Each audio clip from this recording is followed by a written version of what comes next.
Jasmine's legs buckled as she tried to stand. Her hand gripped the edge of the bed, knuckles white, body trembling. She'd been married for 3 days. 3 days that felt like 3 lifetimes. I can't walk, she whispered to the empty room. The door opened. Seo Jinwon stood there, perfectly dressed in his tailored suit, dark eyes unreadable. He looked at her struggling to stand, and something flickered across his face. "Did I hurt you?" he asked quietly. "Don't," Jasmine cut him off, finally getting to her feet. "Just tell me why. Why did 3 wives before me run away? Why does this room have locks on the outside? Why does everyone look at me like I'm already dead?"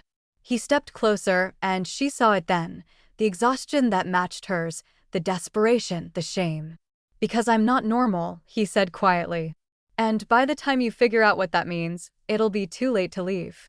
2 weeks earlier, Jasmine Cole sat in a marriage agency office in Lagos, staring at a contract that would save her family and destroy her life. Her mother was dying. Medical bills were drowning them. Her younger brother's school fees were overdue. The agency woman smiled too wide, pushing papers across the desk. "Mr. Seo Jinwon is very generous. CEO of JH Biopharma in Korea. Wealthy. Private. The contract includes full medical coverage for your mother, education for your brother, and a monthly allowance." "Why does a Korean CEO need a Nigerian wife?" Jasmine asked, scanning the pages. On page 12, one line jumped out: monthly medical evaluations required for physical stamina compatibility. "What does that mean?" "Standard wellness checks," the woman said quickly. "Mr. CEO is particular about health. Sign here." Jasmine signed. Survival doesn't ask permission. The mansion in Hanmir City rose from the forest like a beautiful tomb. Madame Unsuk, the housekeeper, greeted her with a bow that never quite met her eyes. "Your quarters are on the 2nd floor. The master suite is on the 3rd. The basement is restricted." "Where's my husband?" "Mr. Seo works late. He will see you when appropriate." That first night, Jasmine explored her room. Beautiful. Cold. When she pressed her hand against the wall, she felt it, thick, padded, soundproof. At 2 a.m., she heard footsteps outside her door. A mechanical click. Then nothing. On the 4th night, unable to sleep, she went downstairs. The kitchen glowed under soft lights. And there he was, shirtless, leaning against the counter, breathing hard like he'd been running. His eyes were closed, jaw clenched. "Are you okay?" she asked. His eyes snapped open. Dark. Intense. Desperate. "Go back to your room. I've been here 4 days. You've avoided me like I'm poison. If this marriage is real, at least look at me. Jasmine." His voice was strained, dangerous. "I'm trying very hard to be a gentleman right now." She stepped closer. "What if I don't want a gentleman?" Something broke in him. He moved so fast she gasped, hands on her waist, lifting her, eyes burning into hers. "You don't know what you're asking for. Then show me." He carried her up 3 flights of stairs to a room she'd never seen. Heavy door. Soundproof walls. And when that door locked from the inside, Jasmine understood this wasn't a contract anymore. Morning came with cruel clarity. Jasmine woke alone, body aching. She tried the door. It opened. But on the outside, she saw it, military-grade locks, soundproof padding, a control panel. This room was built to contain someone. Hours later, a doctor arrived. Dr. Cho Min-sik, sharp suit, medical bag, no warmth. "Mrs. Seo, I need to examine you." Standard procedure. Standard for what? Dr. Cho sighed, pulled out a pill organizer. "Your husband tested experimental stamina drugs on himself 6 years ago. The side effects are permanent. Extreme physical hunger. Insomnia without intimacy. Heightened senses. 3 wives couldn't handle it. They left within months." Jasmine's blood went cold. "So I'm what?" "A prescription. You're his last chance. These supplements will help you endure. Without them, your body will break down."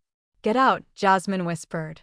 That night, she confronted Jinwon in his office. "Why didn't you tell me? The drugs? The hunger? The cage room?" He turned away. Would you have stayed if I did? You lied to me. I didn't lie, His voice broke. I didn't want you to look at me like you're looking at me right now. Like I'm a monster. She saw it then. The shame. The fear. The loneliness. I won't run, she said quietly. But you will never lie to me again. He looked at her like she'd just saved his life. Days became weeks. Jasmine took Korean classes, explored Hamir City with bodyguards. But nights became something else. His hunger was relentless. She took Dr. Cho's supplements just to keep up. Her body began to weaken. Her identity began to blur. Then his mother arrived. Mrs. Seo Myung, wearing Chanel and judgment. So, you're the Nigerian teacher my son bought. His fourth wife. I'm his wife, Jasmine said steadily. Mrs. Seo circled her. The others were educated. Sophisticated. Korean. They still couldn't last 6 months. What makes you different? Maybe because I see him as a person, not a reputation. Mrs. Seo leaned close. My son needs someone strong enough to survive him. And darling, you look exhausted already. That night, Jean-Won clung to Jasmine with terrifying desperation. Don't leave. Please don't leave. I'm here, she whispered, but wondered how long she could keep that promise. 1 week later, she broke. Completely broke. I don't know how to keep up, she sobbed. I don't know who I'm becoming. Jean-Won froze, terrified. Did I hurt you? No. I'm hurting me. I don't know where you end and I begin anymore. He shattered. They created rules. Safe words. Rest days. Boundaries. For the first time, their relationship felt human. But peace never lasts. While Jean-Won traveled for a conference, men broke into the mansion. Velix Biosolutions, his competitors. Searching for his research. Gunshots. Chaos. Jasmine ran to the cage room, locked herself in. Security found her hours later, shaking. When Jean-Won returned, he held her like she might disappear. I'll sell the company. Destroy the research. I won't lose you. You can't give up everything for me. Watch me. They fled to Sundara Isles. For the first time, Jasmine experienced gentleness. Slow mornings. Real laughter. But back in Hamir City, during a board meeting, Jean-Won collapsed. Dr. Cho's diagnosis was brutal. Endocrine failure. Organ damage. Without experimental treatment, he has 1 year. Jean-Won refused, ashamed. Jasmine grabbed his face. I love you. And you will fight for us. 8 weeks of hell followed. Week 1, needles, screaming, Jasmine holding his hand. Make it stop, he begged. No. You fight for us. Week 3, the hunger disappeared completely. He couldn't feel anything. What if there's nothing left, he asked, hollow. Then we'll build someone new. Together. Week 6, he tried to push her away. Leave. I'm not worth this. I didn't survive your hunger just to abandon you now. Week 8, the first time he smiled. Small. Real. You stayed. I stayed. When he finally recovered, their first intimate moment was different. Slow. Gentle. He touched her like she was sacred. I don't know how to be normal, he whispered. Then we'll learn together. Before their vow renewal, Jasmine met Bianca Rivers, one of Jinwon's ex-wives, in a quiet cafe. Loving him eroded me slowly, Bianca said gently. I didn't notice until I looked in the mirror one day and didn't recognize myself. Just don't lose yourself trying to save him. Jasmine wanted to argue, but couldn't. Because some nights, she still didn't recognize the woman in the mirror either. They renewed their vows in the garden. Small. Quiet. Real. I choose you, Jasmine said. Not because of a contract. Because you're mine. And I choose you, Jean-Won replied. Not as medicine. As my wife. On their anniversary, Jean-Won gave her a silver key.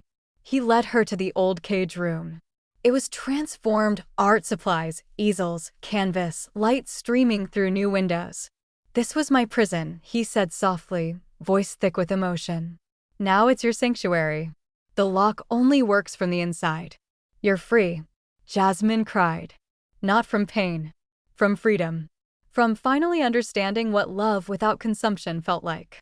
Now, Jasmine and Jean-Won sleep in an unlocked bedroom, their newborn daughter nearby, Hamir's city glowing outside.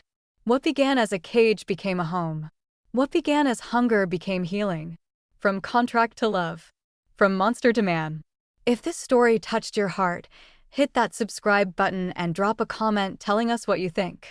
Would you have stayed or run? And don't forget to like this video, it really helps us bring you more stories like this. Part 2 is coming soon, so stay tuned.